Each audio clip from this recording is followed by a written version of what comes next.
Vishwakarma service society Ernakulam ജില്ലയുടെ നേതൃത്വത്തിൽ ആലുവയിൽ വിശ്വകർമ്മ ദിനാഘോഷം സംഘടിപ്പിച്ചു. സർവീസ് സൊസൈറ്റി ജില്ലാ പ്രസിഡന്റ് വി.ടി. അനിലിന്റെ അധ്യക്ഷതയിൽ വർണ്ണശബളമായ ഘോഷയാത്രയും പൊതുസമ്മേളനവും നടന്നു. മുൻ ബി.ജെ.പി. സംസ്ഥാന സെക്രട്ടറി ശോഭാ സുരേന്ദ്രൻ പൊതുസമ്മേളനത്തിൽ മുഖ്യാതിഥിയായി പങ്കെടുത്തു. ആലുവയിൽ വിശ്വകർമ്മ സർവീസ് സൊസൈറ്റി എറണാകുളം ജില്ലയുടെ നേതൃത്വത്തിൽ വിശ്വകർമ്മ ദിനാഘോഷത്തോടനുബന്ധിച്ച് നടത്തിയ വർണ്ണശബളമായ ഘോഷയാത്രയും പൊതുസമ്മേളനവും ഏറെ ശ്രദ്ധേയമായി. വിശ്വകർമ്മേശ്വര പൂജയെ തുടർന്ന് നടന്ന ഘോഷയാത്ര ആലുവ പ്രൈവറ്റ് ബസ് സ്റ്റാൻഡിന് സമീപത്തു നിന്നും ആരംഭിച്ച് ബാങ്ക് ജംഗ്ഷൻ വഴി സമ്മേളന നഗരിയായ ആലുവ മഹാത്മാഗാന്ധി ടൗൺ ഹാളിൽ സമാപിച്ചു. പൊതുസമ്മേളനത്തിൽ വിശ്വകർമ്മ സർവീസ് സൊസൈറ്റി ജില്ലാ പ്രസിഡന്റ് വി.ടി. അനിൽ അധ്യക്ഷത വഹിച്ചു. നമുക്കിത് ആഘോഷ പരിപാടി എന്നതിനപ്പുറത്ത് ഇത് ഒരു അവകാശ പോരാട്ടത്തിന്റെ ദിനമാണ്. വിശ്വകർമ്മ സർവീസ് സൊസൈറ്റിയുടെ വിശ്വകർമ്മജരുടെ അവകാശ പോരാട്ടത്തിന്റെ ദിനമാണ് ഇന്ന്. സംസ്ഥാന അധ്യക്ഷൻ ടി.ആർ. മധു മുഖ്യപ്രഭാഷണം നടത്തി. മുൻ ബി.ജെ.പി. സംസ്ഥാന സെക്രട്ടറി ശോഭാ സുരേന്ദ്രൻ പൊതുസമ്മേളനത്തിൽ മുഖ്യാതിഥിയായി. നിശ്ചയിച്ച സമയത്ത്, നിശ്ചയിച്ച മണിക്കൂറിൽ, നിശ്ചയിച്ച മുഹൂർത്തത്തിൽ ഒരു സമ്മേളനം ഉദ്ഘാടന കർമ്മം നടക്കുമ്പോൾ ഈ വിളക്കിനെ കത്തിക്കാതിരിക്കും.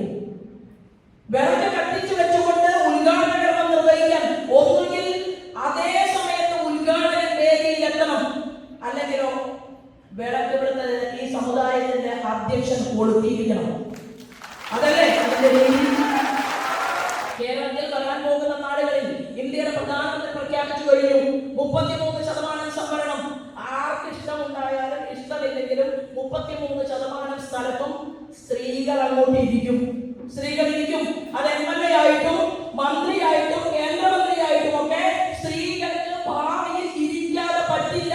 നിയമം പാർലമെന്റിലും രാജ്യസഭയ്ക്കകത്തും പാസ്സായി കഴിഞ്ഞു. അപ്പൊ എന്താ വിശ്വകർമ്മ സമുദായത്തിൽ നിന്ന് എണ്ണം പറഞ്ഞ 4 സ്ത്രീകൾ കേരള നിയമസഭയിൽ പോയാൽ എന്താ കുടിക്കും? പ്രൈം മിനിസ്റ്റർ ആഗ്രഹിക്കുന്നതും ഓരോ രാഷ്ട്രീയക്കാരും ആഗ്രഹിക്കേണ്ടതും ജാതിയും മതവും വേർതിരിവുമില്ലാത്ത സമൂഹത്തിന്റെ മുഖ്യധാരയിലേക്ക് എല്ലാ മനുഷ്യരും ഒരുമിച്ച് കടന്നു വരാൻ സാധിക്കുന്ന പദ്ധതികൾ രാജ്യത്തുണ്ടാക്കുക എന്നുള്ളതാണ്. ഇന്ന് ഇവിടെ ഈ ജില്ലാ സമ്മേളനം തീരുമാനമെടുക്കണം. എന്താ തീരുമാനം? നിങ്ങൾക്ക് മെമ്പർമാരുണ്ടാകണം.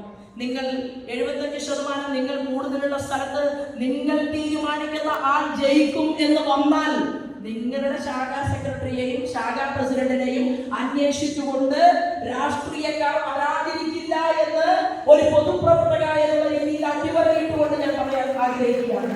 ആ സാഹചര്യം സൃഷ്ടിച്ചാൽ നേരത്തെ ചോദിച്ച എല്ലാ ചോദ്യത്തിനുമുള്ള ഉത്തരമുണ്ടാകും. നമുക്ക് സ്വയം ഞങ്ങൾക്ക് അത് തന്നില്ല, ആര് ഞങ്ങൾക്ക് മത്സരിക്കാൻ ടിക്കറ്റ് തന്നില്ല എന്ന് പറയേണ്ട ഒരാവശ്യവും വരില്ല. ഇവിടെ പറഞ്ഞു എന്നല്ല ഞാൻ ഉദ്ദേശിച്ചത്. ഒരാവശ്യവും വരില്ല. അന്വേഷിച്ചുകൊണ്ട് എല്ലാ രാഷ്ട്രീയക്കാരും വരുന്ന ഒരു സാഹചര്യം ഉണ്ടാകും. കുന്നത്തുനാട് പഴന്തോട്ടം ശാഖാ അംഗങ്ങളായ സിനിമ ബ്രദേഴ്സ് സുമേഷ് ചന്ദ്രൻ, സുഭാഷ് ചന്ദ്രൻ എന്നിവരെ പൊതുസമ്മേളനത്തിൽ ആദരിച്ചു. ബി.ജെ.പി. ജില്ലാ president Brahmaraj, Ambika Sasi, TN. Mohanan, Deepu, VV. Velayudhan, Vanaja Sajeev, Adithyan Sivan, Vishwakarma service society ജില്ലാ വൈസ് പ്രസിഡന്റ് പി.കെ. രാധാകൃഷ്ണൻ, ജില്ലാ സെക്രട്ടറി രജീഷ് കുമാർ പി.ടി. എന്നിവർ പൊതുസമ്മേളനത്തിൽ ആശംസകൾ അർപ്പിച്ച് സംസാരിച്ചു. News bureau, Aluva.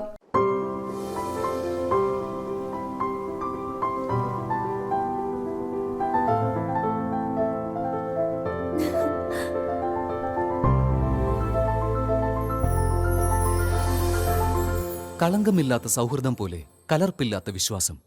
കല്ലൻസ് ജ്വല്ലറി.